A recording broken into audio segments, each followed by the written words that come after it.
Sunny, yesterday my life was filled with rain. Sunny, you smiled at me and really eased the pain. Now the dark days are done and the bright days are here. My sunny one shines so sincere. Sunny one so true, I love you. Sunny, thank you for the sunshine you gave. Sunny, thank you for the love you brought my way. You gave to me your all in all, and now I feel 10 feet tall. Sunny, one so true, I love you.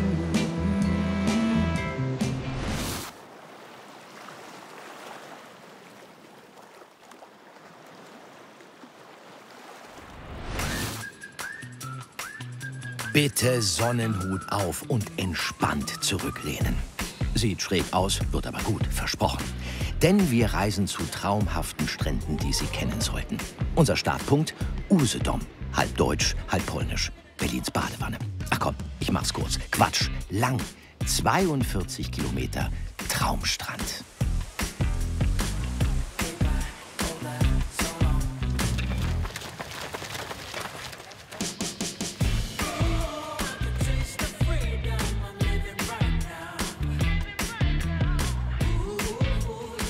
Die Seebrücke in Heringsdorf lassen wir mal links liegen. Wir wollen nach Aalbeck zu Mateusz.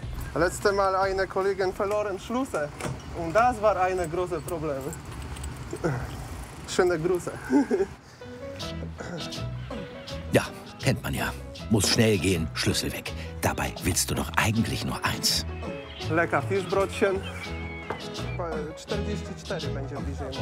Na 2 godziny, tak? 2 Kaffee, sehr gerne. Wunderbar. Das ist einfach beste Arbeit in der ganzen Welt.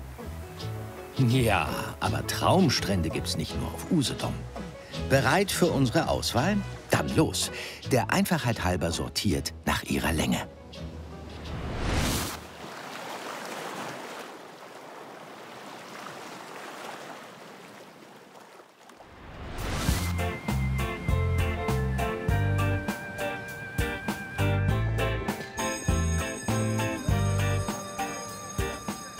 Zehn Sekunden Flugzeit, zack, schon sind wir in der Karibik. Läuft. Und was soll ich sagen? Sie sehen es ja selbst. Curaçao ist einfach eine tolle Insel. Seit 2005 unabhängig, gehört aber weiter zum niederländischen Königreich. So, reicht jetzt mit Geschichte. Es geht ja darum, beseelt im Liegestuhl zu ahlen und dem Meeresrauschen zuzuhören. Zum Beispiel am Casa Brô mit knapp 250 Metern, unser Platz 20.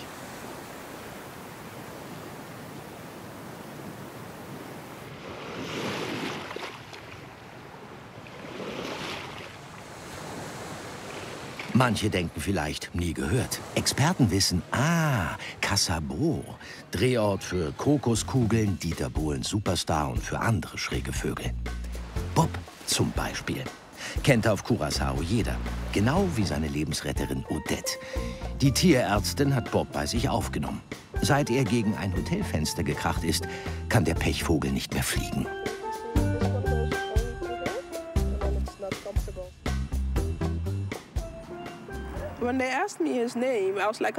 Als sie mich nach seinem Namen fragten, dachte ich kurz nach und sagte, oh, er heißt Flamingo Bob. Sieht er nicht aus wie ein Bob? Das Witzige ist, Bob bedeutet farbenprächtig und berühmt. Und jetzt ist er berühmt. Nomen est omen. Stimmt's? Nomen is omen, right? Ja, stimmt. Zumindest, wenn man Bob heißt. Ständig auf Tour, randvoller Terminkalender, viele Fans, die wir aber erst später kennenlernen. Wir sind schließlich in der Karibik. Und Karibik ohne Tauchen, das ist wie Cindy ohne Bert, wie Hänsel ohne Gretel, wie... Na, ich schweife ab. Jedenfalls undenkbar.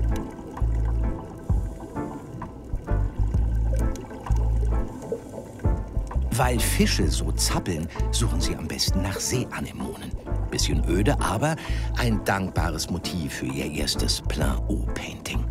Wer als Maler was werden will, kann sich 6 Meter unter dem Meeresspiegel von Curaçao richtig austoben. Mit 100% umweltfreundlichen Farben. Wasserfest. Sonst wäre es ja irgendwie blöd.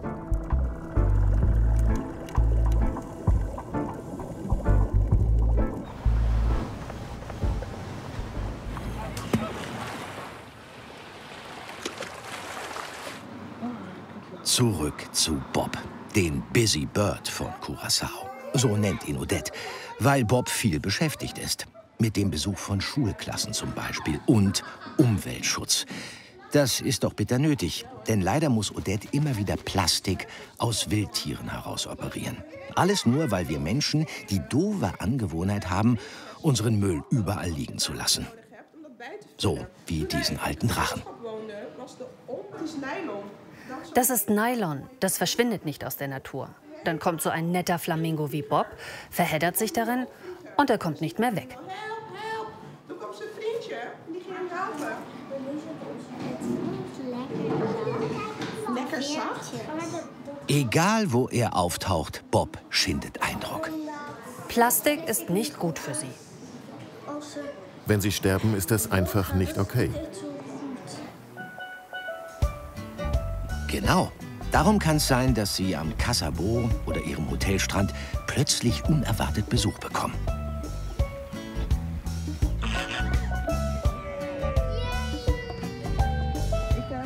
Bob zu streicheln ist wow hoch 2. Auch wenn er natürlich primär Naturschützer ist, keine Diddelmaus. Darüber habe ich auch schon nachgedacht. Und dann habe ich gemerkt, dass es ihm gut tut und ihm sein Einsatz nicht schadet. Dass er aber viel bewirken kann. Und zwar dort, wo das Glück salzig schmeckt. Am wunderschönen Casabo. Here I go out to sea again. The sunshine fills my head and dreams hang in the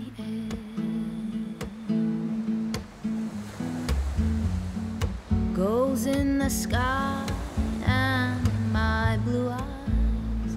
You know it feels unfair. There's magic everywhere.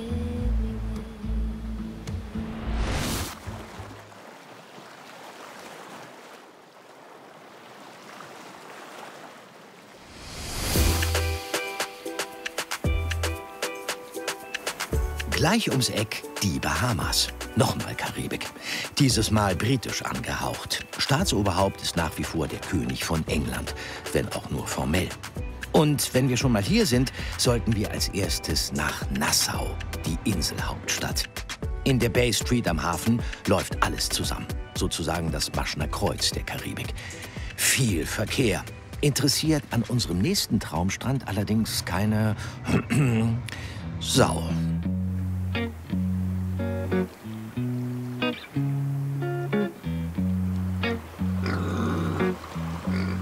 Pig Beach auf der Insel Big Major Cay. Damit hätten wir ganz nebenbei geklärt, ob Schweine schwimmen können. Saugut sogar.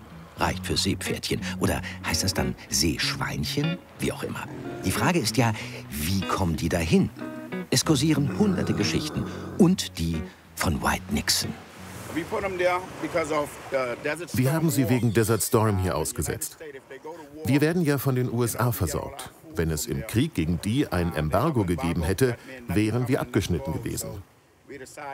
Also haben wir uns gedacht, wir setzen Schweine aus, um das Dorf zu ernähren.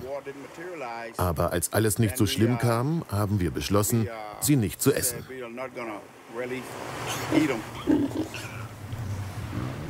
Keine Sau wurde hier geschlachtet. Deshalb haben die Bahamas ihre eigene Schweinebucht. Ja, schwimmen wir weiter. Zu einem anderen, ungewöhnlichen Ort auf den Bahamas.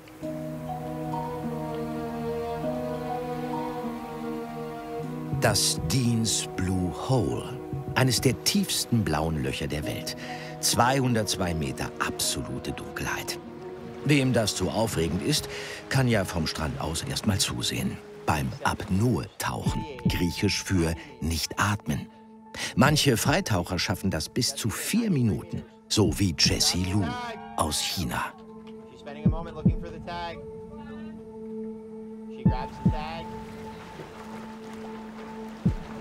Aber dann, beim Auftauchen aus fast 100 Metern Tiefe, wird Jessie Lu plötzlich ohnmächtig. Sicherheitstaucher müssen eingreifen. Oh Mann, sieht nicht gut aus.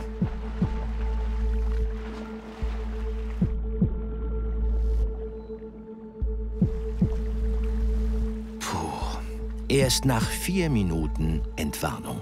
Jessie ist wieder bei Bewusstsein. Es war eine emotionale Achterbahn. Ich war da und konnte meinen Körper nicht bewegen. Beim Einschlafen ist es manchmal ähnlich. Das hat mir Angst gemacht. Ich fühlte mich wie in einem Tunnel, konnte aber nicht zurück ins echte Leben. Nun denn, irgendwie nicht meine Sportart. Aber gut, muss ja jeder selber wissen. Viel schöner ist es doch, auf den Bahamas zu faulenzen. Mit Pepper Woods am Pig Beach, unserem Platz 19.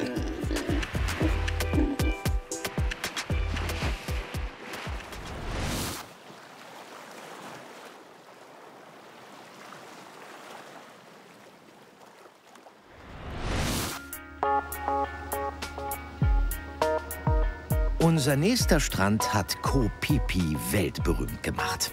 Eine Kulisse so unfassbar schön, dass selbst Hollywood-Stars vor Staunen die Kinnlade runterklappt.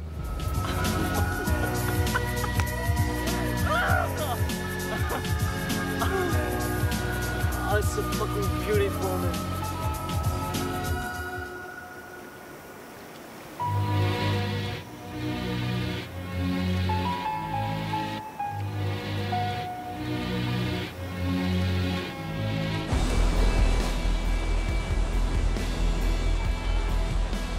Im Film mutiert die Maya-Bucht zum Albtraum für Aussteiger. Blöderweise auch in echt. Fast 400 Besucher pro Stunde dürfen sich für knapp 30 Minuten wie Leonardo DiCaprio fühlen. Aber wenn man sich so umhört, Hollywood ist anders. Also hier kommen gerade überall Leute an, hier sind mega viele Boote, das ist mega der Umschlagplatz hier. Also vom Paradies. Man sieht den Strand jetzt nicht mehr, man sieht eigentlich nur noch Menschen. Ja. Merke, wer Thailand nur auf die Maya-Bucht reduziert, ist von gestern. Hören Sie lieber auf Insider wie Jun. Ich sage Ihnen immer wieder, dass es so viele andere schöne Strände auf den Phi Phi-Inseln gibt. Nicht nur die Maya-Bucht. Aber alle wollen hierher wegen dieses Hollywood-Films. Schippern wir also weiter zu den kleinen Inseln rund um Koh Hong, nördlich der Maya Bay. Wer frühmorgens mit dem Boot aufbricht, hat diese wunderschönen Strände fast für sich alleine.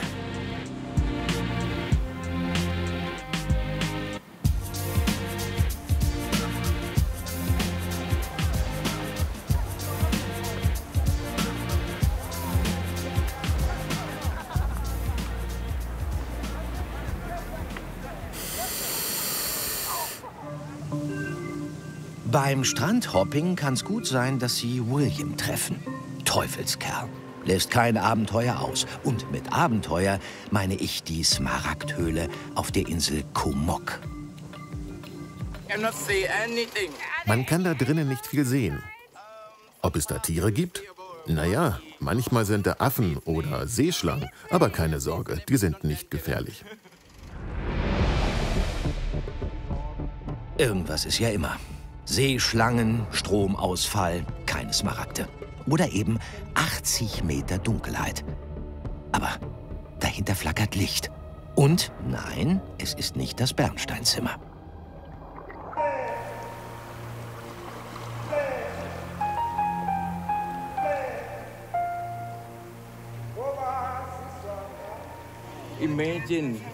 Guck mal da hoch. Da oben ist ein Herz.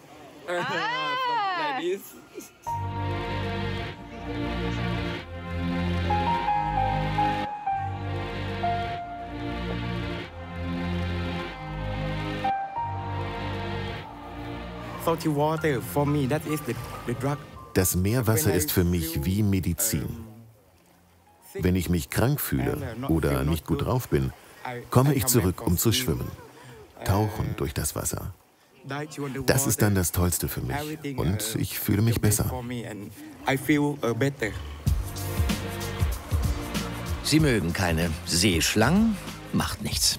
Wir haben hier noch ein paar Traumstrände vor uns.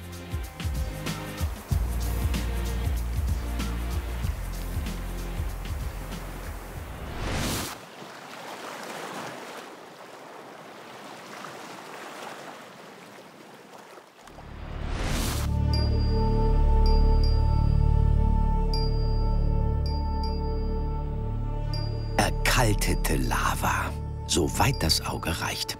Damit hat Lanzarote bei Vulkanfans schon mal 100 Punkte.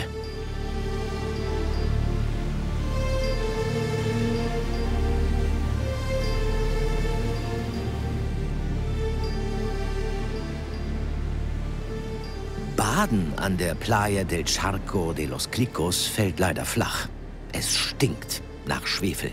Der See ist toxisch.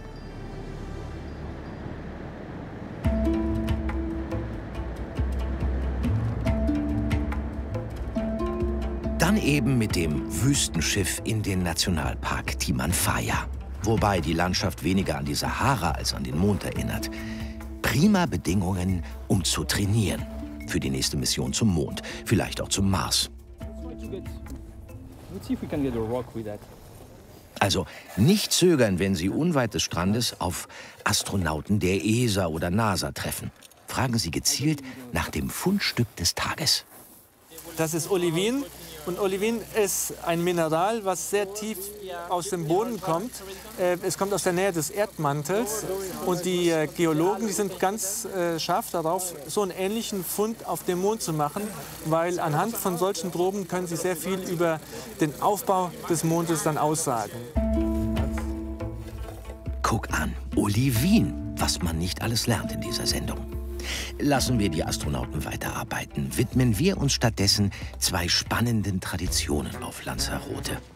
Die erste hat mit schrottreifen Ölfässern zu tun. Ein bisschen biegen, ein wenig schweißen, schon haben sie ihr eigenes Cholatero. Ein Boot aus Blech. Hab's probiert, passt nicht in die Strandtasche.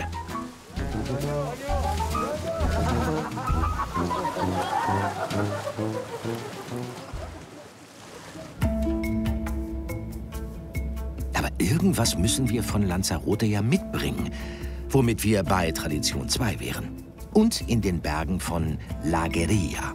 Von oben betrachtet sieht die Gegend aus wie ein Kunstwerk. Überall lustige Kreise, wie kleine Mini-Krater. Nur, dass darin etwas wächst, womit man in dieser kargen Landschaft eher nicht rechnet. Vollmundiger, fruchtiger Wein. Lecker.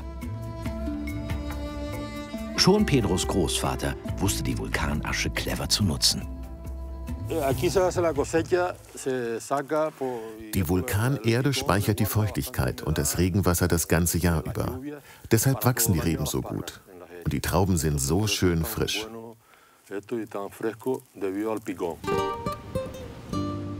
Vulkanwein, dazu Tapas, fehlt ein Strand ohne toxischen See. Wie wär's mit der Playa de la Canteria? Übersetzt Strand der Steinhauerei. Manchmal wird hier im Norden von Lanzarote aber auch was Hübsches gemalt.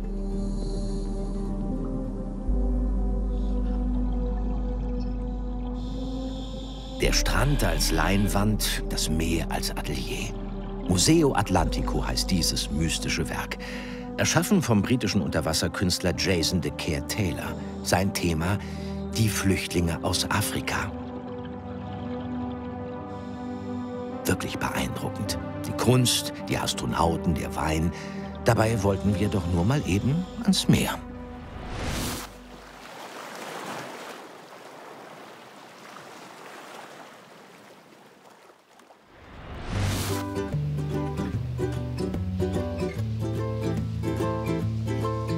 Und nun dorthin, wo die Temperaturen selten unter 25 Grad fallen. Bombenwetter auf den Cookinseln. Also immer. 15.000 Menschen leben hier auf 15 Inseln verteilt. die meisten auf Rarotonga. Frost und Schnee kennen die Maoris nicht. Ampeln übrigens auch nicht. Und es herrscht elender Linksverkehr. Ja, man kann nicht alles haben. Immer Samstag ist Markttag.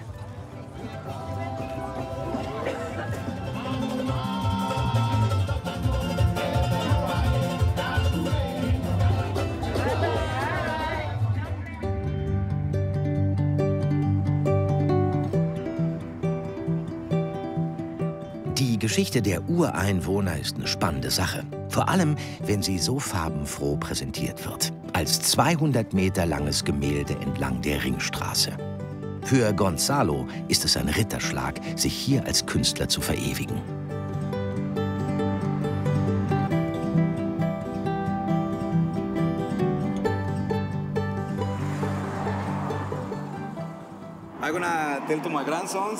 Eines Tages werde ich meinen Enkeln erzählen, als ich auf den Cookinseln war, malte ich das längste Gemälde im Südpazifik.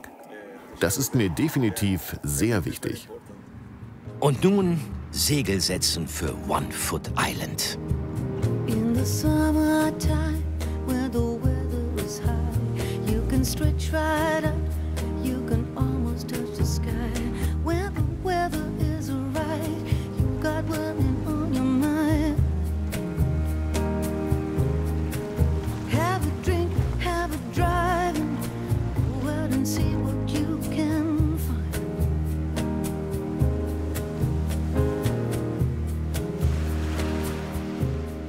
Wer bei diesen Bildern gerade seinen Jahresurlaub plant, gute Wahl. Denn dann dürfen Sie sich, Achtung, in einem Atemzug mit John Wayne und Sean Connery nennen. Die waren auch schon mal hier, auf One Foot Island. Übrigens mit dem kleinsten Postamt der Welt. Willkommen auf Aitutaki. Willkommen auf One Foot Island. Mein Name ist Kimi, ich bin der Postmann. Ich stemple die Postkarten auf One Foot Island.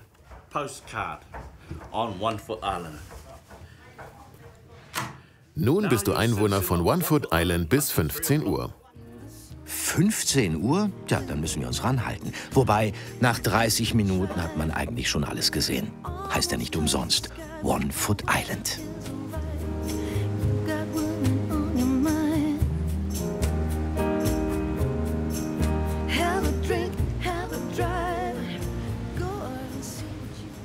Fastfood-Ketten sucht man auf den Cooks vergebens. Will auch keiner. Machen wir es wie die Einheimischen. Ab ins Riff, bücken und zugreifen. Kurz checken, dass sie keine Feuerqualle erwischen. Ansonsten, erzählt uns Kura, findet man hier überall schmackhafte Snacks. Es gibt so viele wunderschöne Geheimnisse im Riff. Das zum Beispiel nennen wir roten Fisch, eine Seegurke. Oder wie wir in unserer Sprache sagen, Broku Toro. Und das hier ist eine Schneckenart, die wir Katzenauge nennen. Eine lokale Delikatesse. Die sammeln wir und essen wir auch.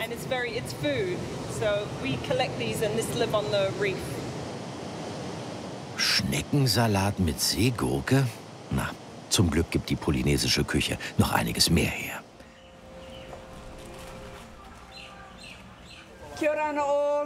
Mein Name ist Nono Henry und das ist meine Tochter Shanita. Wir sind ihre Gastgeber für die Vorspeise beim Progressive Dinner. 3 Gänge an 3 verschiedenen Orten. So geht Schlemmerparty auf Polynesisch.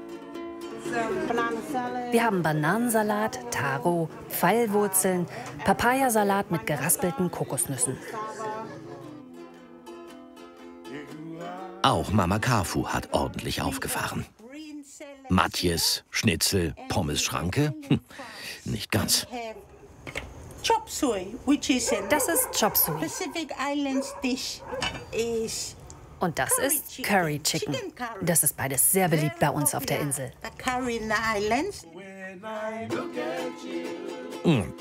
Die Nachspeise schenken wir uns wegen der Strandfigur.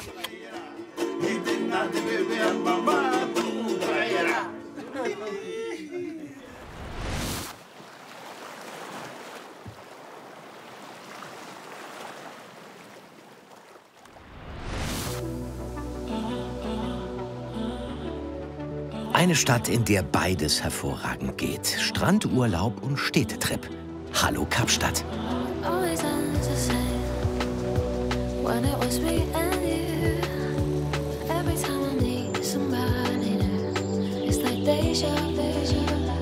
I swear they sound the same. It's like they know my skin. Every word they say sounds just like Mindestens so berühmt wie der Tafelberg ist der Oranjezichtmarkt. Dort, wo sich die Kapstädter fürs Wochenende eindecken. Lässig, mit Live-Musik von der Gypsy-Band Manouche.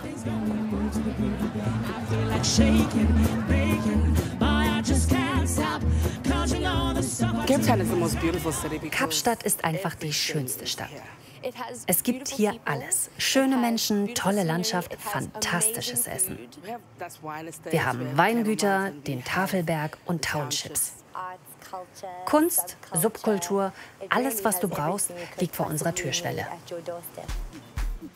Nicht zu vergessen die Kap-Halbinsel mit ihren vielen Buchten und Stränden. Und der Chapman's Peak Drive, berühmt und berüchtigt für seine 114 Kurven.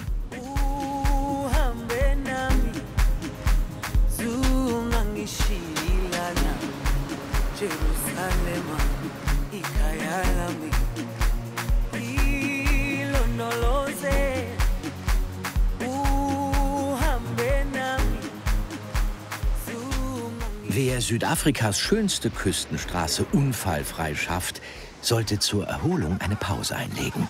Am Boulders Beach, südlich von Kapstadt. Den Frag ruhig anlassen. Hier sind sie in bester Gesellschaft.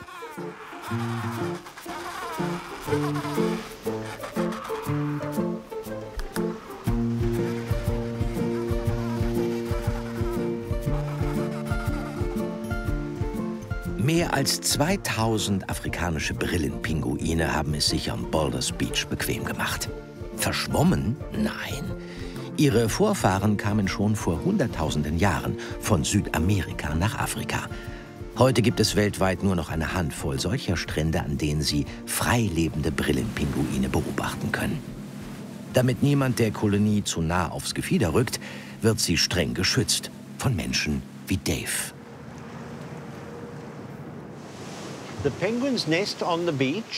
Die Pinguine nisten am Strand, aber sie schwimmen weit raus, um Fische zu fangen.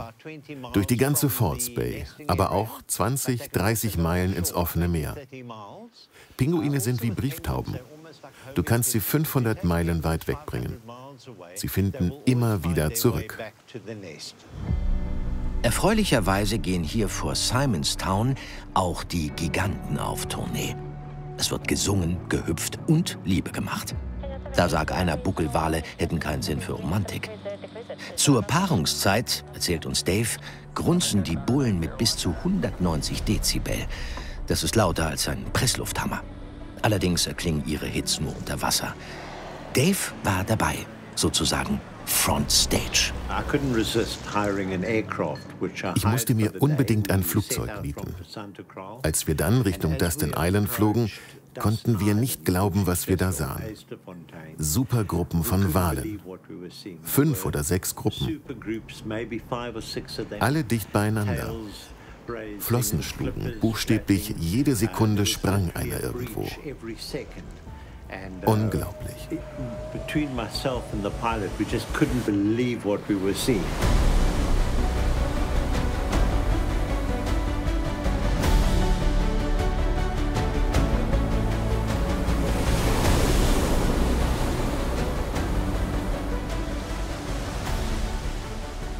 Da haben wir es doch. Südafrikas Strände sind einfach eine Wucht.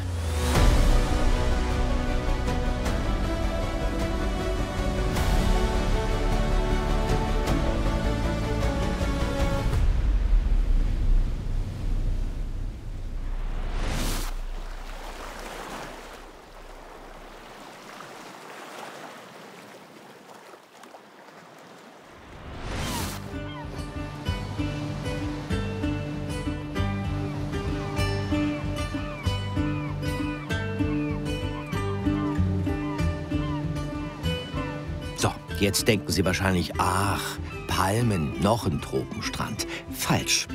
Unser nächster Traumstrand liegt auf einer Inselgruppe vor England, die Scilly-Inseln. Es gibt mehr als 200, aber nur 5 davon sind bewohnt.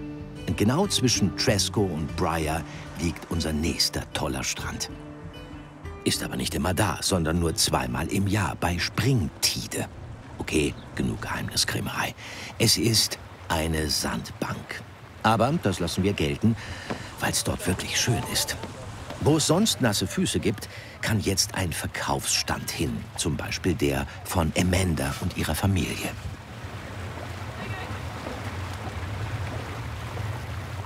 Die Sandbankparty ist legendär. Zum einen, weil sie eben nur 2-mal im Jahr stattfindet, zum anderen, weil die Engländer tatsächlich mehr drauf haben als deftige Bohnen und klebrigen Plumpudding. Wir fangen alles selbst. Alle Meeresfrüchte wurden gestern aus dem Wasser gezogen und auch gleich fertig gemacht. Mein Bruder war draußen auf dem Meer, vermutlich westwärts von hier. Sieht doch gut aus. Hummer, Sandwiches, kein Plumpudding.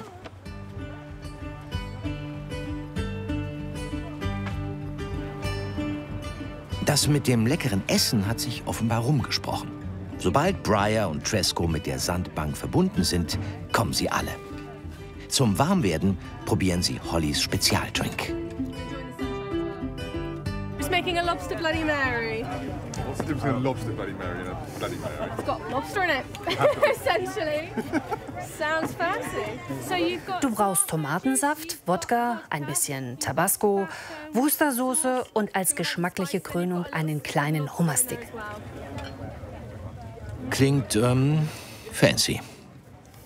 Salz und Pfeffer? Ja. You may as well do the whole thing. Eine Geschmacksexplosion. Oder, wie der Engländer sagt,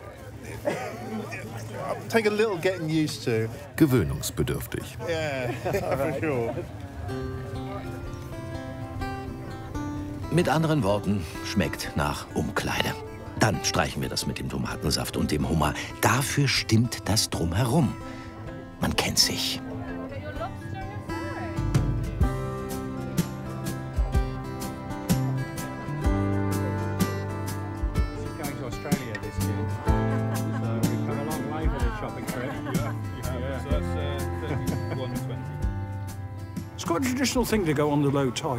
Bei Springtide haben wir immer etwas gemacht. Sowas wie Shrimps oder Muscheln fangen. Eigentlich wollten wir Cricket spielen, oder? Aber die Frauen haben gesagt, nee, wir machen eine Essensparty. Party auf der Sandbank zwischen Bryher und Tresco. Der Queen hätt's gefallen.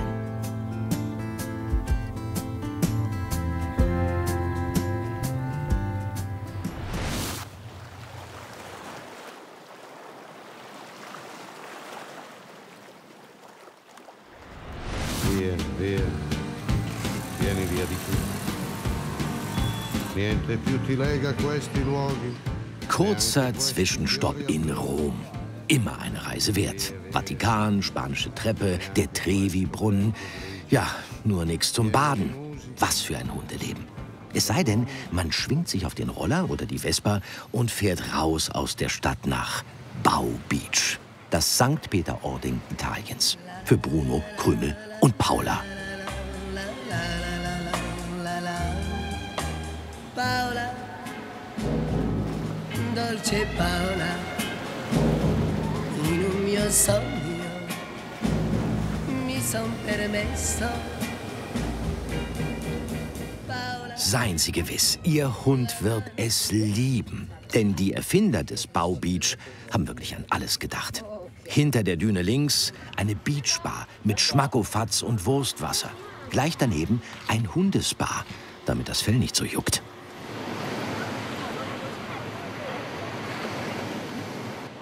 Im Großen und Ganzen eine Win-Win-Situation für Herrchen und Hund. Ja, es ist sehr erholsam. Meine Frau schläft, ich kann mit dem Hund baden, es ist alles perfekt. Anarchie herrscht nur in den Dünen. Gehört aber zur Strandphilosophie dazu, erklärt uns Gründerin Patricia. Oft sind unsere Bedürfnisse wichtiger als die des Hundes. Hier seht ihr, dass alle Hunde rumlaufen. Es ist der einzige Strand in Italien, an dem die Hunde frei sein dürfen und machen können, was sie zum Glück brauchen. Das Glück hat sogar einen Namen: Stefano, der David Hasselhoff von Bow Beach. Manchmal sind die Hunde zu weit draußen. Da müssen wir sie retten, wenn sie einen Ball verfolgen oder eine Boje jagen. Daher haben wir da hinten auch Schwimmwesten für Hunde. Dieser Strand bringt pures Glück für alle, die auf den Hund gekommen sind.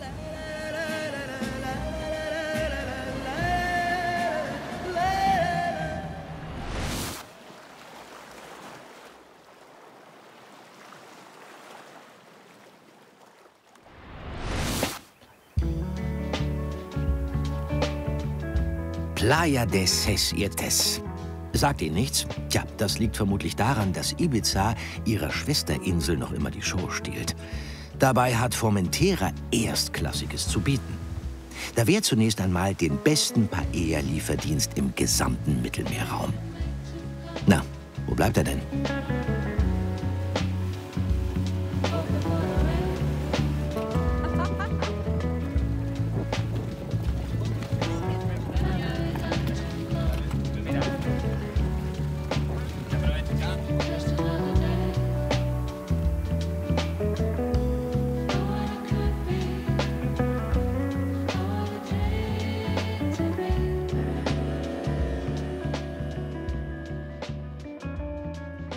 Seine Yacht verlässt nur, wer an den Strand der kleinen Inseln will.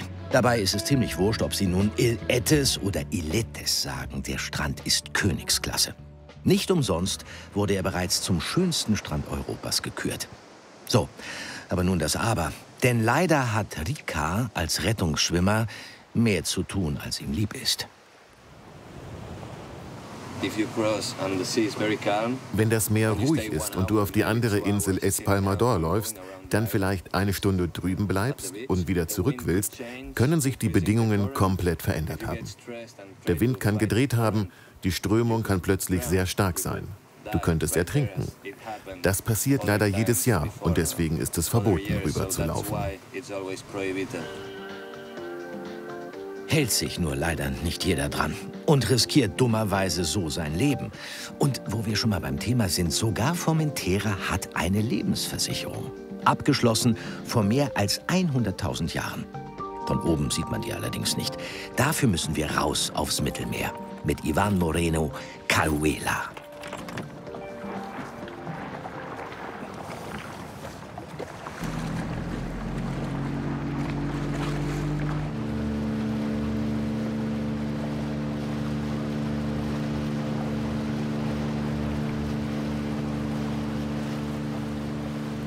Der macht's aber spannend. Wo ist sie denn nun, die Lebensversicherung?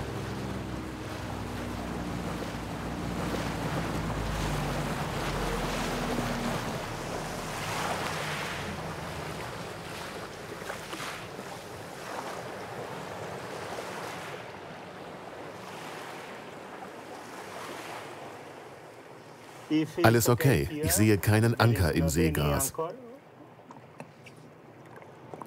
Aha, Seegras.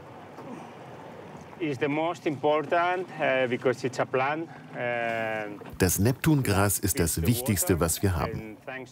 Die Pflanze filtert das Wasser und speichert CO2. Nur durch sie haben wir dieses besondere Wasser. Das Gras wächst 1 Zentimeter pro Jahr. Und wenn wir diese Pflanze zerstören, wird das Wasser trüb. Das will natürlich niemand. Darum steht diese riesige Neptungraswiese zwischen Ibiza und Formentera unter Naturschutz. Immerhin fast 8 Kilometer lang. Auch an Land ist Seegras die ultimative Geheimwaffe. Es sorgt dafür, dass der Sand nicht wegweht.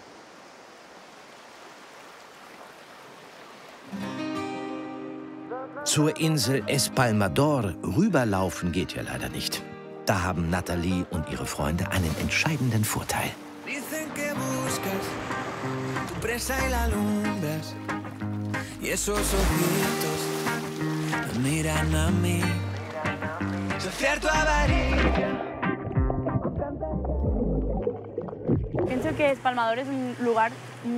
Espalmador ist ein sehr magischer Ort, aber auch ein sehr privilegierter.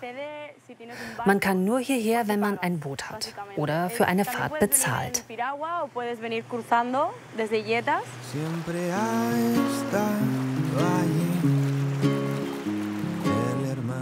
Auf Formentera leben. Wenn Sie mich fragen, es gibt Schlimmeres.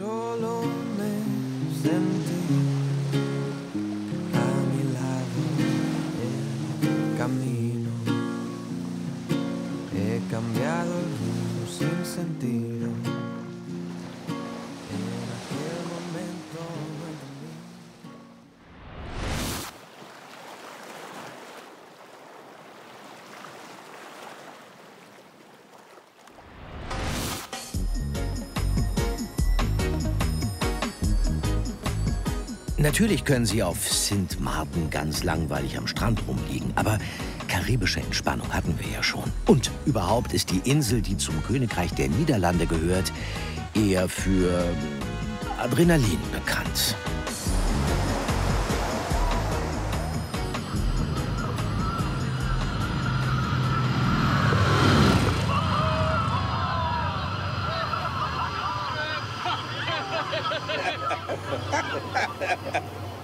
Diese Jets sind oft hier. Die wissen, die Leute wollen die Show und sie bekommen die Show. Showtime am 500 Meter langen Maho Beach. Oder, wie sie hier sagen, Kerosin Beach.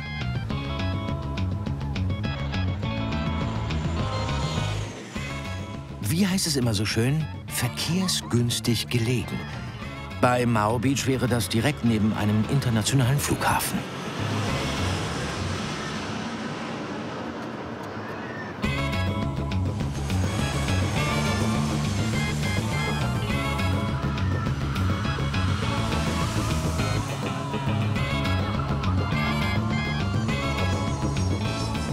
Immer wenn eine Maschine zur Startbahn rollt, bringen sich besonders risikofreudige Strandbesucher in Stellung, um den Jet Blast, den Schubstrahl, zu erleben. Ziemlich gefährliche Sache. Der Jet Blast kann nämlich bis zu 100 Stundenkilometer erreichen. Es gab bereits einen Todesfall. Der Gedanke daran wird jetzt allerdings erstmal weggeblasen.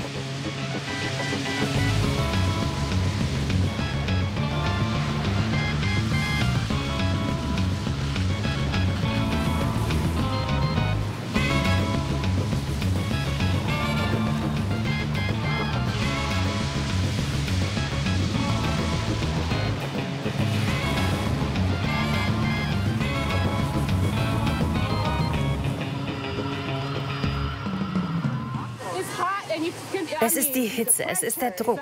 Du willst wissen, wie sich ein Hurricane anfühlt? Genau so.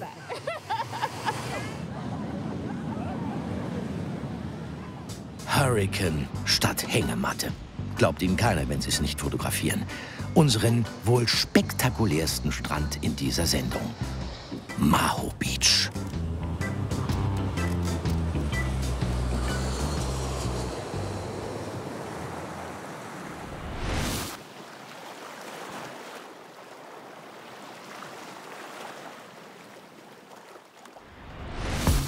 Achtung, Partywissen. Wie heißen die Einwohner der größten Stadt in Down Under?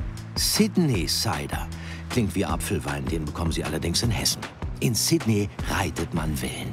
Am weltberühmten Bondi Beach.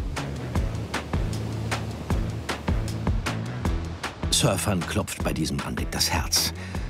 Anderen auch, wenn man bedenkt, wer da sonst noch so im Meer rumschwimmt.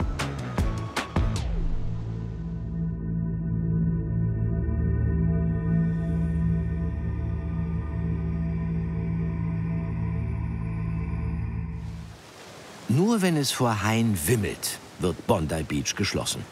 Ansonsten blenden die meisten diese Gefahr lieber aus. Das ist das Revier der Haie und meins auch. Wir teilen uns das. Bin zum Glück noch keinem begegnet. Ich versuche nicht daran zu denken. Ich genieße es und sag mir, Das sind schon keine Haie.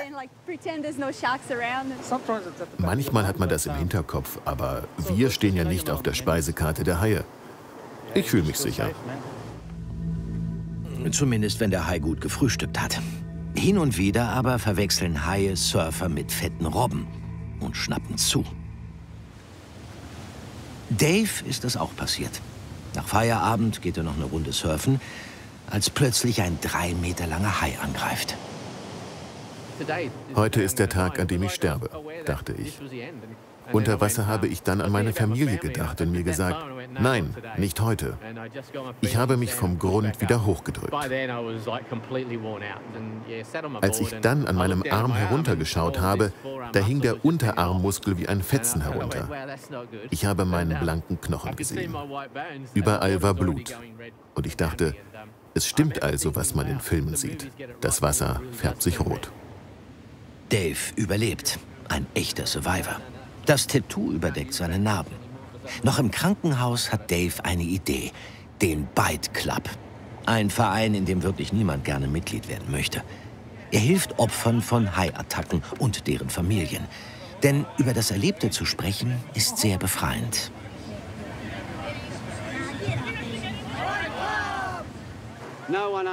Keiner versteht, wie es sich anfühlt, von einem Hai angegriffen zu werden, bis tatsächlich einer angreift. Wir verstehen und unterstützen uns.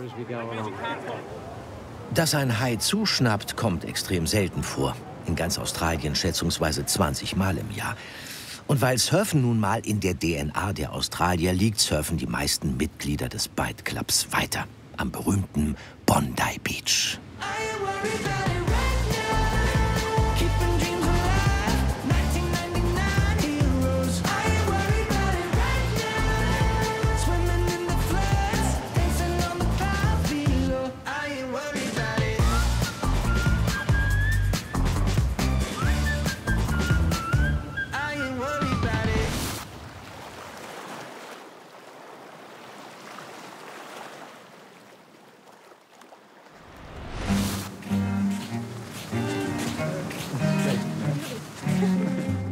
Klar hat es seinen Reiz, auf Norderney zu heiraten. Im November bei 10 Grad. Ja. Aber wenn schon Nägel mit Köpfen, warum nicht am Onze Source d'Argent auf den Seychellen? Vor der Küste Ostafrikas. Blumen, Granitfelsen, türkisblaues Wasser. Dazu sagt man doch doppelt ja. Dachte sich auch dieses verliebte Pärchen aus Österreich.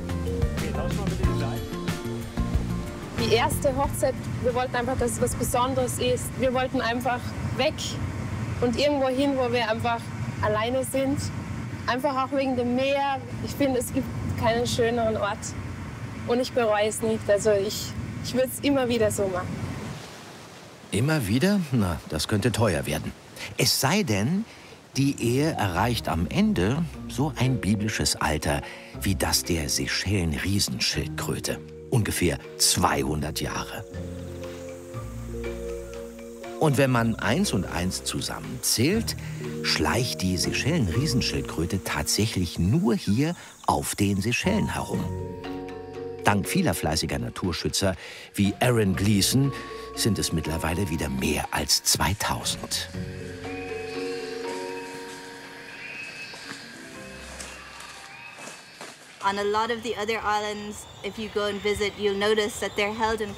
Auf vielen Inseln werden die Schildkröten in Gefangenschaft gehalten.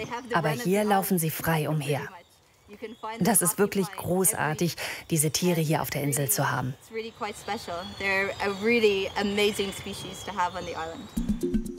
Noch eine Besonderheit abseits der Traumstrände, die Coco de Mer.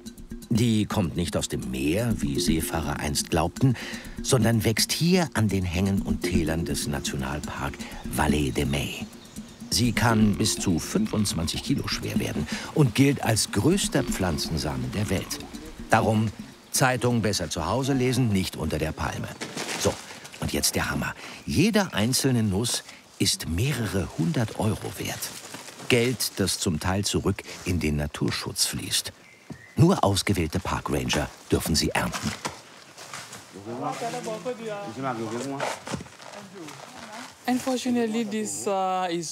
Rund um die Nuss existiert leider ein Schwarzmarkt. Die Asiaten glauben, dass sie eine aphrodisierende Wirkung hat und machen daraus pseudomedizinische Präparate.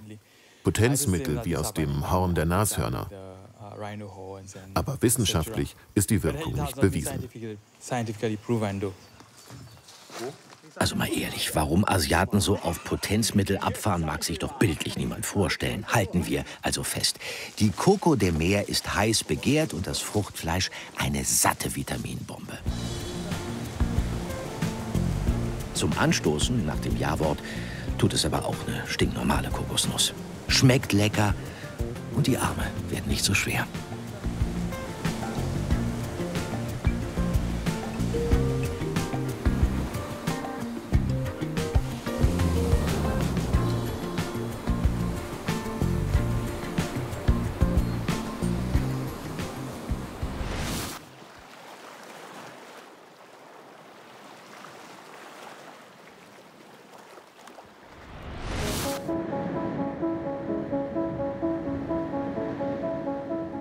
Sie vertragen keine Sonne? Überhaupt zweistellige Plusgrade finden Sie ätzend? Tja, dann münzen wir den Titel einfach um, machen aus Traumstrände Polarstrände.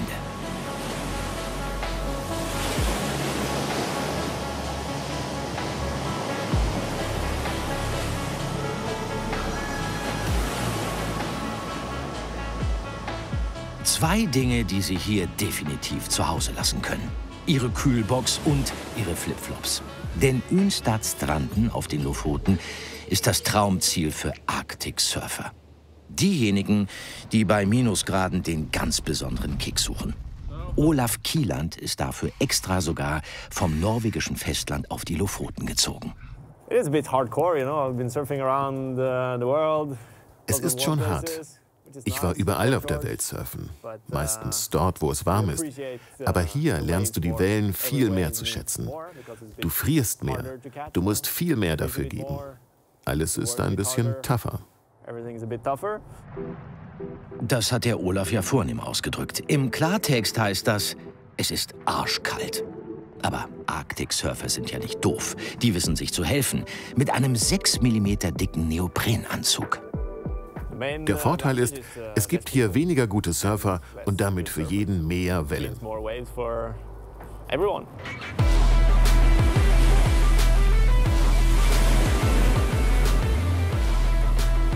Falls Sie sich nun fragen, warum gehen die Jungs und Mädels 300 Kilometer nördlich des Polarkreises nicht einfach angeln? Das liegt an Thor Franzen. Der ehemalige Seemann bewundert vor rund 50 Jahren mit einem Freund die Surfer in Australien. Zurück in Norwegen wollen sie das auch und bauen ihr eigenes Surfboard. Nach Vorlage eines Plattencovers der US-amerikanischen Band The Beach Boys. Mit viel Geduld, viel Styropor und viel Ausdauer haben sie sich das Surfen selber beigebracht.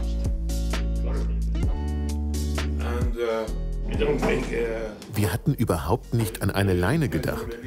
Aber wir haben schnell gemerkt, dass wir eine Befestigung für die Leine brauchen. Und haben diese dann hier eingebaut. Ohne Neoprenanzüge war das Surfen damals nur was für Hartgesottene. Stell dir vor, du gehst raus ins Wasser und hast nur 1 oder 2 Minuten, bevor du zurück an Land musst. Das war nicht einfach.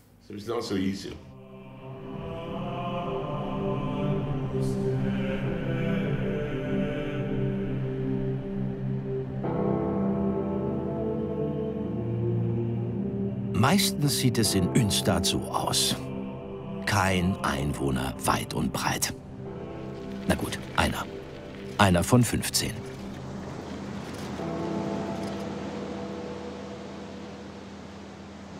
Und nun die Kardinalsfrage. Warum kommt der Papst nach Ynstad? Um zu surfen, logisch. Beim Surf-Festival wird Ynstad für 2 Tage zum Rheinland.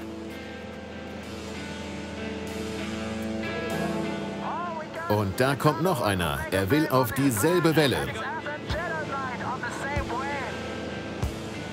Surfende Dinos, Priester, Hippies. Genau so hatte Christopher sich das vorgestellt.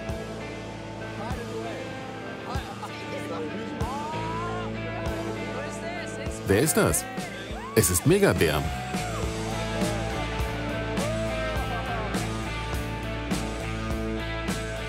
Gewonnen hat wer, ja, keine Ahnung. Darum geht's ja nicht. Nimmst du den Fisch? Willst du ihn essen?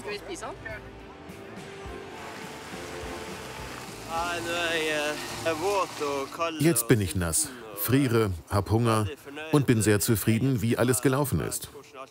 Wir hatten kein allzu schlimmes Wetter und perfekte Wellen. Es war natürlich hart, als Organisator an Land zu bleiben und nur zuzusehen, aber trotzdem super.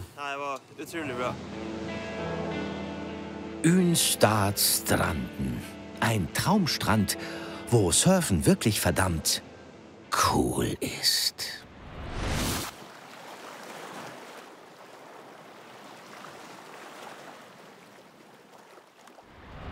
Welcome to California, where every night it's on, yeah. We got that sunset, Hollywood rooftops, anything your feet can want, yeah. Venice Beach, das Schanzenviertel Kaliforniens. Nur mit mehr Muskelshirts und Rollschuhfahrern. Man surft, skatet oder singt. Auf 2500 Meter findet jeder sein Plätzchen.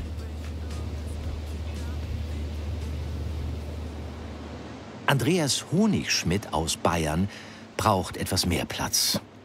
Außerdem Rechenstäbchen und möglichst viele kleine Fähnchen. Dann legt Andreas los. Allerdings nicht jeden Tag, sonst wäre es ja nichts Besonderes. Alle 2 Wochen immer Vollmond, Neumond, Ebbe findet man mich eigentlich hier.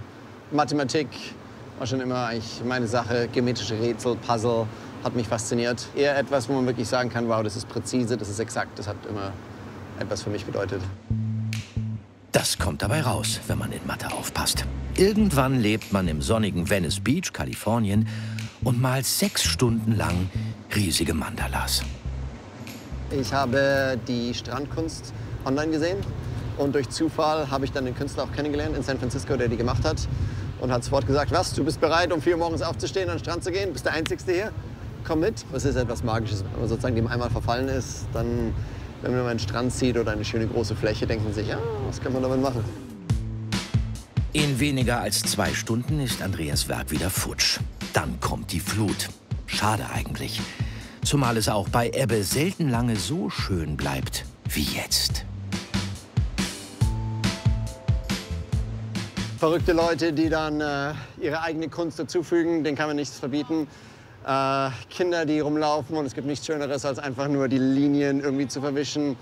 Ein Notfall der Lifeguards, die dann mit 3 Autos gleichzeitig durchfahren müssen, von dem ja alles schon passiert. Aber Andreas weiß sich zu beschäftigen. Schließlich lebt er schon seit mehr als 10 Jahren in Venice Beach und hat gleich neben dem Strand seine eigene Werkstatt, wo er so amüsante Dinge erfindet wie diesen Zauberwürfel.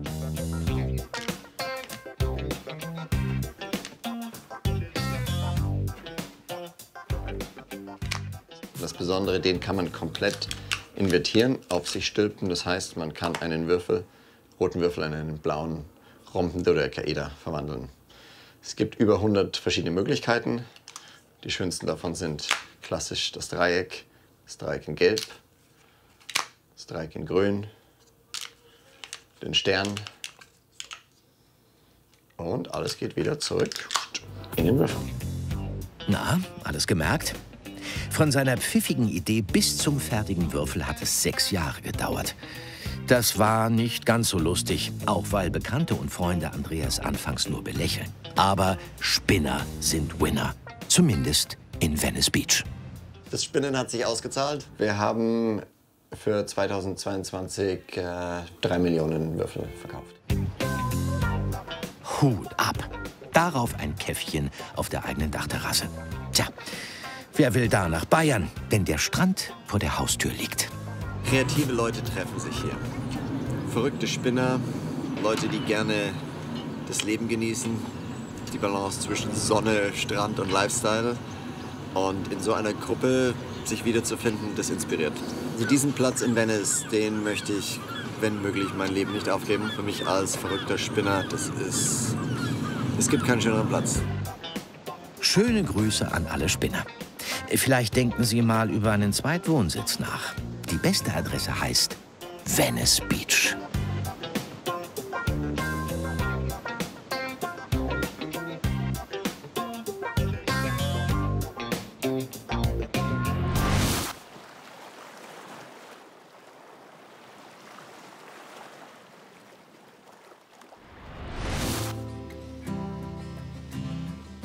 Und jetzt ab nach Neuseeland. Ja, Sie wissen schon, das Land der Maoris, Hobbits und Kiwis. Dieser flauschige Vogel, der so scheu ist, dass ihn fast niemand in echt gesehen hat.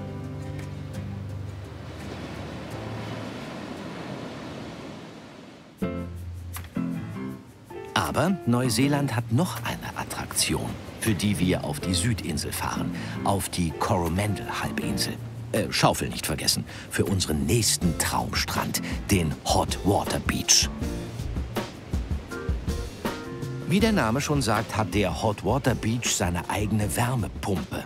Praktischerweise ohne Stromrechnung. Denn etwa 2 Kilometer im Erdinnern wird Süßwasser durch Vulkane erhitzt. Und genau diese heiße Quelle können Sie bei Ebbe anzapfen. Einfach ein Loch buddeln, fertig ist Ihr Jacuzzi. Nochmal kurz zu den Kiwis. Und mit kurz mal nicht lang. Denn der Kiwi hat ein ernstes Problem. Früher lebten hier mehrere Millionen. Heute noch etwa 60.000. Das wollen Diane und ihre Truppe ändern. Der Kiwi in Neuseeland ist bedroht. Wegen eingewanderter Raubtiere. Hauptsächlich Hermeline. Das Hermelin jagt eigentlich Kaninchen. Die wurden übrigens auch von Menschen eingeführt. Aber die Hermeline sind in unsere schöne Buschlandschaft eingedrungen und haben angefangen, Vögel zu töten. Sie töten 95% aller geschlüpften Kiwis, bevor die 6 Monate alt werden.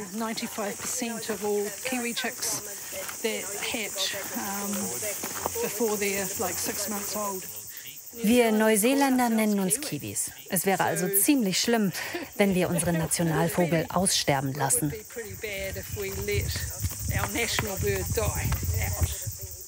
Darum greift Diane zu ungewöhnlichen Methoden. Sie klaut Eier. Mit einer Funkantenne sucht Diane den Sender, den ein wilder Kiwi trägt. Wir kommen dem Nest immer näher. Ich weiß nicht, wie nah. Das Vatertier wird darin schlafen, weil es Tag ist. Ich will nicht, dass es aufwacht. Also leise.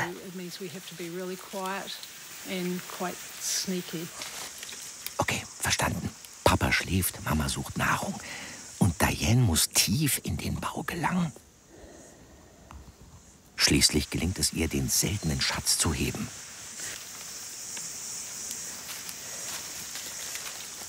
Ach du dickes Ei. Sicher, dass das kein Strauß ist? Man sieht, wie groß die Eier sind. Bei 2 solchen Eiern trägt das Weibchen 900 Gramm in sich. Und sie selbst wiegt nur 2,5 Kilo. Das ist also ein enormer Energieaufwand. Und wenn sie 2 Gelege pro Jahr hat, also 4 Eier, dann ist das wirklich genug.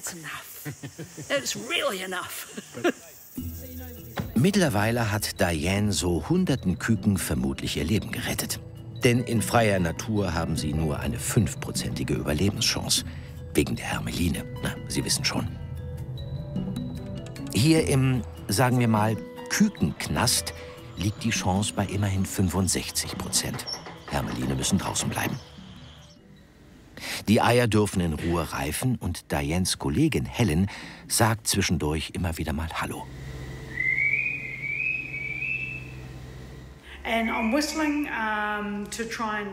Ich pfeife, um zu schauen, wie die Eier reagieren, ob sie sich bewegen. Dann weiß ich, wie gesund und stark die Küken sind. Also so große Wackler, wenn sich das Ei bewegt, das ist fantastisch. Das wollen wir sehen. Apropos sehen, wie sieht denn so ein Kiwi nun aus? Kennen wir ja bislang nur von Verkehrsschildern.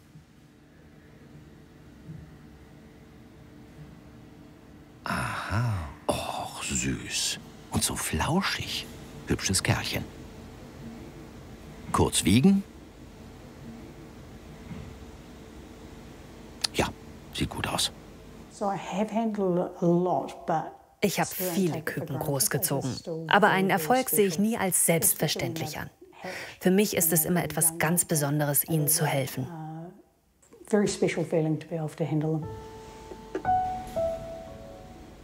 Fast 250 Küken pro Jahr kommen in Neuseelands Brütereien zur Welt. Und nun verstehen Sie sicher auch, warum wir kurz unseren Jacuzzi verlassen mussten.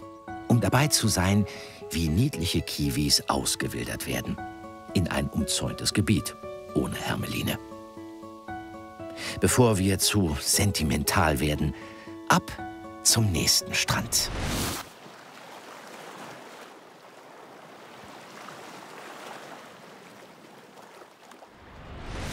Wenn der Tag erwacht in Rio de Janeiro, ist diese Stadt alles außer verschlafen.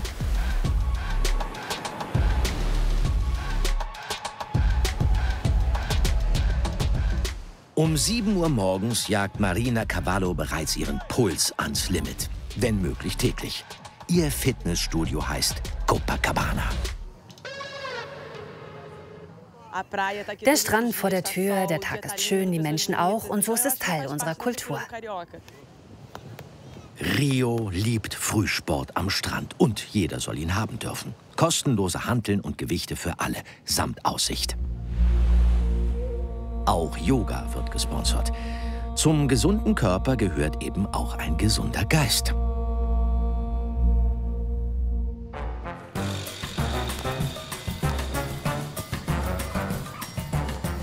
Eine Frage, liebe Brasilianer, kann man zwischen 5 und 9 Uhr nicht einfach schlafen?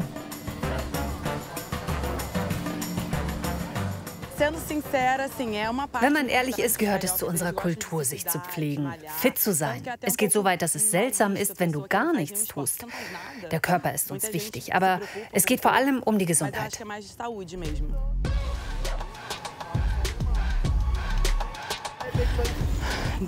Oh, ich sterbe. Na bitte nicht. Der Tag hat doch gerade erst begonnen. An der wunderschönen Copacabana. Und irgendwo spielt Luis Carlos da Silva, Meister eines typisch brasilianischen Sports. Ah, da ist er ja.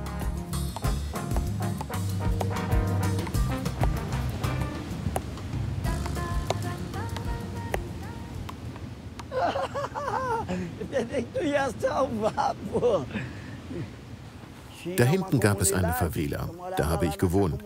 Und der Strand war sozusagen unser Hinterhof. Hier haben wir unsere Freizeit verbracht. Ich habe den Männern beim Frescoball zugeschaut. Aber sie ließen mich nicht mitspielen. Fast 70 Jahre ist es her. Aber Luis, der Junge aus dem Armenviertel, lässt sich nicht abwimmeln. Irgendwann will er auch Fresco spielen. Ich habe für die Männer immer wieder den Ball aufgehoben, wenn er runtergefallen war.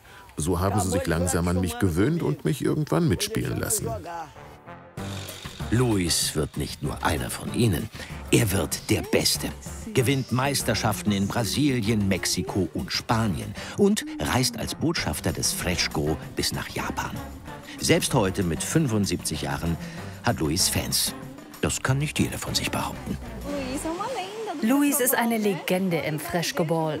Schau dir an, wie er spielt. Und das in seinem Alter. Luis ist sehr wichtig für den Sport. Ein paar Minuten von der Copacabana entfernt liegt Luis' Werkstatt. Wenn ich Künstler wäre, wäre das hier mein Atelier. Weil ich kein Künstler bin, nenne ich es mein Chaos. Ja, das kenne ich. Von meinem Schreibtisch. Nur, dass Luis in seinem Chaos einen Ferrari fertigt. Den Ferrari unter den Frescoball-Schlägern. Luis' Schläger ist viel leichter und stabiler als die anderen. Und das kommt so. Ich habe einen alten Flipflop genommen und in Stücke geschnitten. Und diese Stücke habe ich dann auf das Holz geklebt. Und dann habe ich die andere Hälfte draufgeklebt. So entsteht ein Effekt wie bei einer Federung. Heute stecken keine Flipflops mehr in den Schlägern, sondern Platten aus Schaumstoff mit eigenem Label. Luis Negro. So, noch was vergessen? Ach so, ja. Beim Fresco-Ball gewinnt übrigens das Paar, das die energischsten, längsten Ballwechsel schafft. Hätten wir das auch geklärt. Fresco ist eine Schule fürs Leben. Wir sind auf Augenhöhe. Partner. Nur wenn es dir gut geht, geht's mir auch gut. Wenn wir diese Logik auf das ganze Leben übertragen würden, dann gäbe es keine extreme Ungleichheit mehr. Ein schöner Gedanke. Luis erlebt diesen Gemeinschaftssinn genau hier, beim Fresco-Ball an der Copacabana.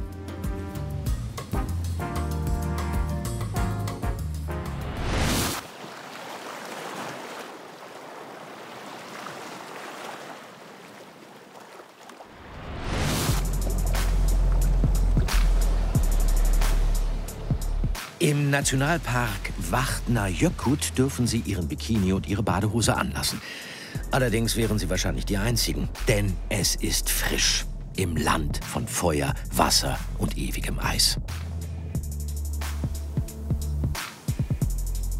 Der Name verrät es schon. Island bietet jede Menge Schnee und Eis. Etwa 10% der Insel sind mit Gletschern bedeckt. Der größte liegt im Vatnajökull-Nationalpark und ist 16-mal so groß wie Rügen.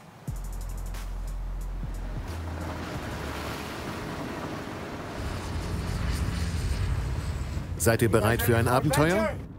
Kommt drauf an, wir wollten ans Meer. Wie es aussieht, dauert die Parkplatzsuche auf Island auch etwas länger. Und kein Strand weit und breit. Da hat Thorgils, unser Reiseführer, offenbar andere Pläne.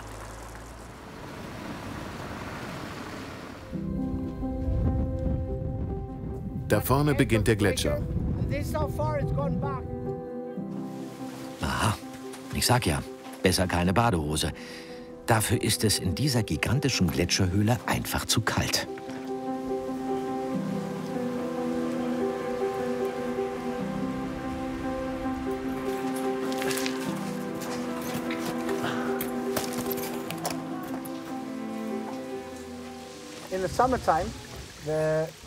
Im Sommer steigen die Temperaturen. Das Eis schmilzt und so formen sich Höhlen. Die Gletscher gehen aber wegen der Erderwärmung insgesamt zurück. Die Höhlen am Rande des Gletschers sind dann nächstes Jahr verschwunden. Dann müssen wir neue Höhlen suchen. Wissenschaftler gehen davon aus, dass es den Gletscher noch etwa 200 Jahre geben wird, bevor er für immer verschwindet. Und so langsam schließt sich der Kreis. Denn dort, wo Eis schmilzt, entstehen Gletscherlagunen. Die größte ist Jökulsárlón. Gigantische Gletscherbrocken treiben aus der Lagune ins offene Meer. Und manche bleiben am Diamond Beach liegen, dem Strand der Diamanten.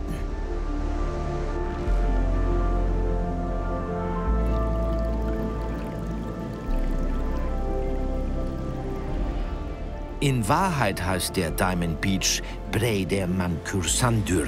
Das kann nur kein Tourist aussprechen. Mal strahlend weiß, mal leuchtend blau. Wie Diamanten. So schön und so vergänglich.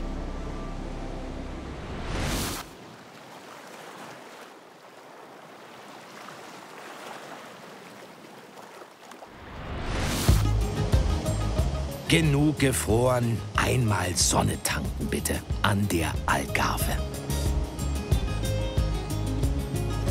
Roda saia sempre bem que me apetece. Viro o disco se o antigo me aborrece.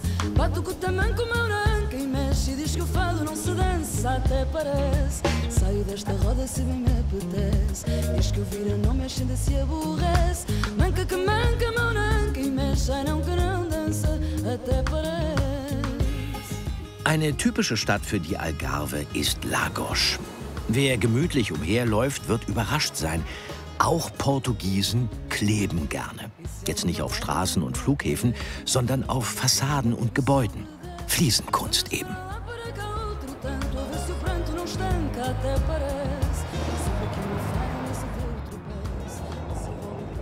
Eine zweite beachtliche Attraktion mit F: Felsen. Besonders sehenswert an der Küste vor Lagos.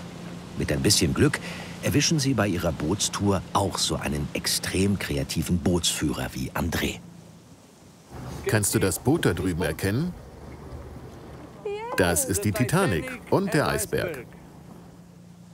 Genau. Und dahinter ein Einhorn und die Queen Mary. Aber wenn wir jetzt schon mal beim Rätselraten sind, was ist das? Das ist die Mauer der Sklaven.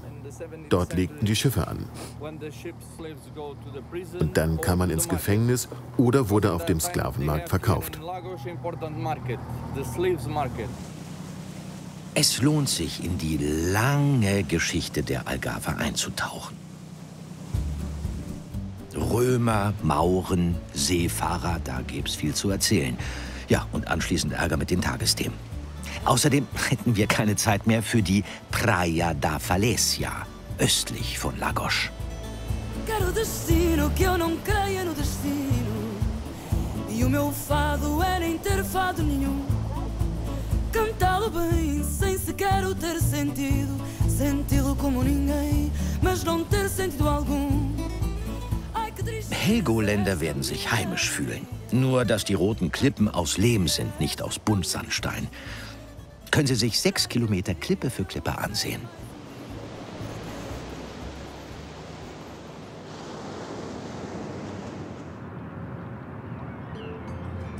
Obwohl wir noch gar nicht bei Platz 1 sind, geht's jetzt schon um die Wurst. Am Kap St. Vincent, dem südwestlichsten Punkt Europas. Bitte sehr. Die letzte Bratwurst vor Amerika von Wolfgang. Auftragsgriller aus Nürnberg. Wie soll's anders sein? Ui, wie das duftet.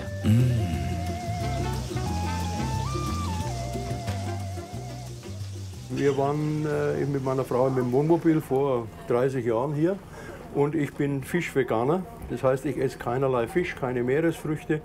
Und da habe ich das erste Mal richtig hungern müssen. Damit ist es jetzt vorbei. Seit Wolfgang da ist, bekommen alle ihre Extrawurst. Hier am Kap St. Vincent, an der schönen Algarve. Die wir nicht verlassen können, ohne einen Besuch in der Höhle von Bellagio. Gut festhalten, gleich wird's schaukelig. Auf dem Schlauchboot von Weltenbummler Leonie und Jonas. Ja. Jetzt kommt die entscheidende Situation, wenn wir auf den Strand kommen, dürfen wir nicht mit der Welle da drauf klatschen.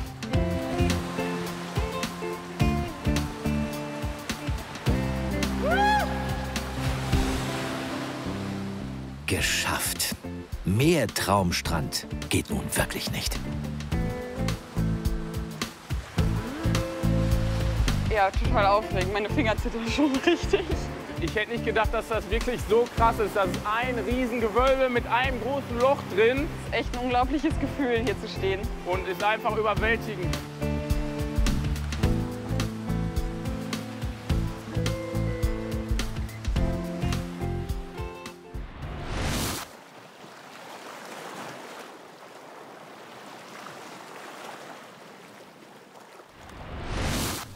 Hot town, summer in the city, back of my neck getting dirty and gritty. Fort Myers Beach. Hat was von Warnemünde. Nur mit mehr Palmen vielleicht und in warm. 27 Grad im März. Okay, doch nicht Warnemünde. Da würde Josh auch nicht hinziehen.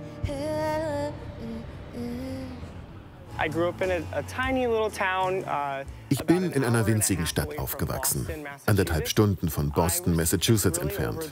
Ich hatte die Nase voll vom kalten Winter, den grauen Wolken und dem Schneeschippen, bevor es zur Schule ging. Als ich hierher kam, hätte ich nicht glücklicher sein können. Ich liebe den Lifestyle, das Wetter und die Gegend. Und damit ist Josh nicht alleine. Wer in Fort Myers wohnt, lebt eigentlich im 19. Jahrhundert mit WLAN und in historischen Häusern. Manche davon stehen direkt am Strand.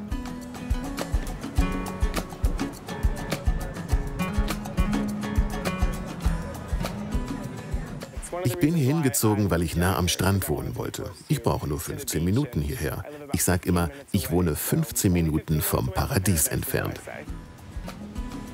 Wer auf dem Weg ins Paradies falsch abbiegt, landet womöglich auf Matlashay Island. Auch schön. Eine Künstlerkolonie nur 30 Minuten von Fort Myers entfernt. Machen Sie sich gefasst auf Kitsch und Kurioses und auf Leoma Lovegrove. I think I'm gonna be sad. I think it's today. Yeah. The girl that's driving me mad is going away. She's got a ticket to ride. She's got a ticket to ride. She's got a ticket to ride, but she don't care.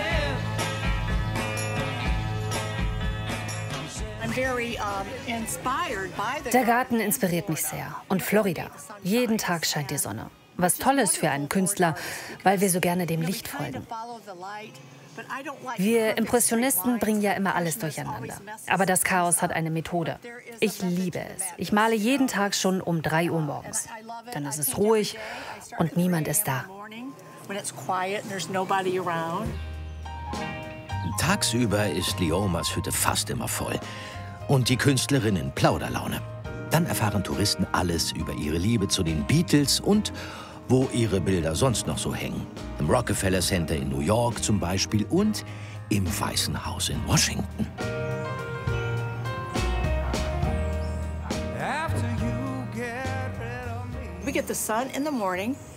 Matlashay hat die Morgensonne, auf der anderen Straßenseite den Sonnenuntergang.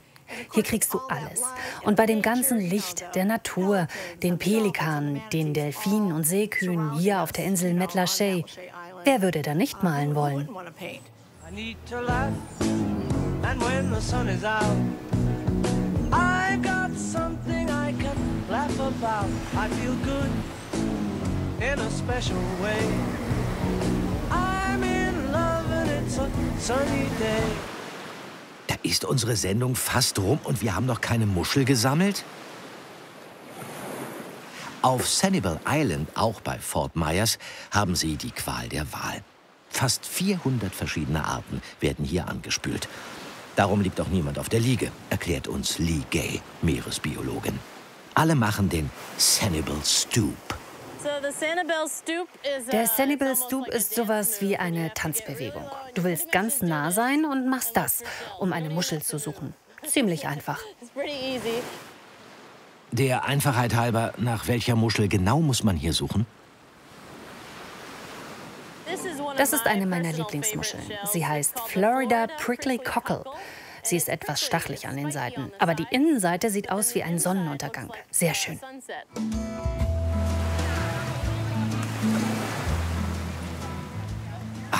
Der Tiefpunkt der Sonne als Höhepunkt in Fort Myers. Schwer zu toppen, auch sprachlich. Aber einen Platz haben wir ja noch. Where the sand is soft and warm and hangs upon the golden arm.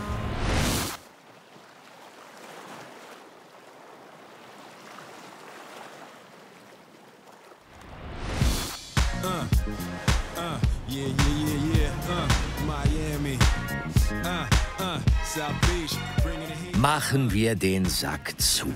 Füße weit ausstrecken am Miami Beach. 16 Kilometer Strand und damit auf Platz 1.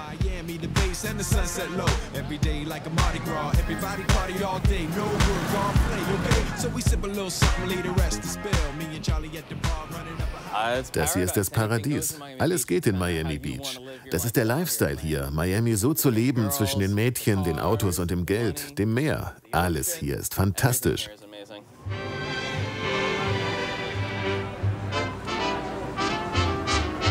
How do you face with sunshine? Wenn Ihnen am berühmten Ocean Drive ein entspannter Typ in Glitzerfummel entgegenschlendert, Bussis verteilt und Fotos machen möchte, dann haben Sie George Neary getroffen. George hat's nicht so mit Strand, dafür mit Architektur, die man zugegeben am Ocean Drive gerne mal übersieht. Hier sind wir im weltberühmten South Beach, auch bekannt als das Art Deco-Viertel. Das historische Viertel ist 1 Quadratmeile groß. Und wir haben hier noch 800 Gebäude aus dieser Zeit. Das macht mich wirklich glücklich. Das hier ist einer meiner Favoriten, weil es mich an die Ozeandampfer der 20er Jahre erinnert. Tja, da sind wir auf dem Weg in die Hängematte und reisen mal eben in die 20er Jahre. Wer mit George den Ocean Drive genüsslich rauf und wieder runterschreitet, wird seine Begeisterung schnell verstehen. Ich liebe es, Leute diese Gebäude zu zeigen, weil es ihnen den Atem raubt. Niemand erwartet hier so etwas Wunderschönes. Also, steig auf ein Fahrrad und fahr durch Miami Beach, denn wir haben alles für dich bewahrt. Danke, George, machen wir. Aber erstmal Salsa.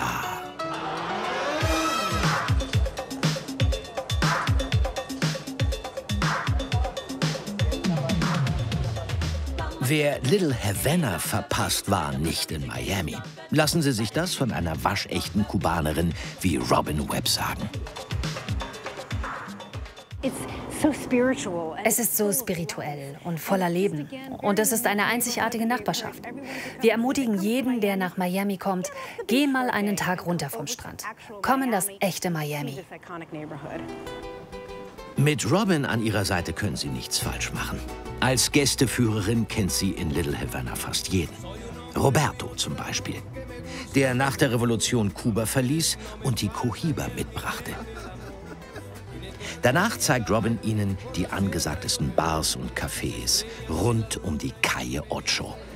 Das bringt locker 3 Kilo mehr auf die Hüfte. Und wenn sie dann noch können, hagelt's Zugaben und sie landen irgendwann hier auf dem Walk of Fame. Der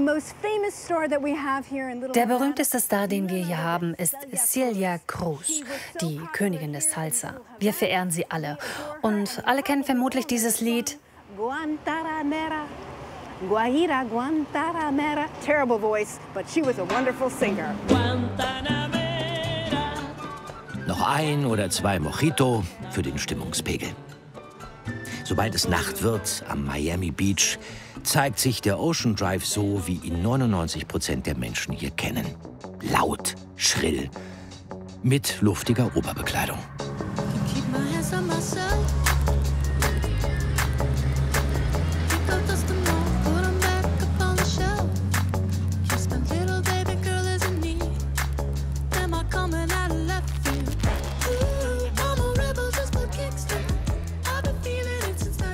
Das waren unsere Traumstrände, die Sie kennen sollten. Manche sind tierisch gut besucht, andere menschenleer und atemberaubend schön und einige, nun ja, etwas speziell. Unterm Strich können wir festhalten, traumhaft schön sind sie doch alle.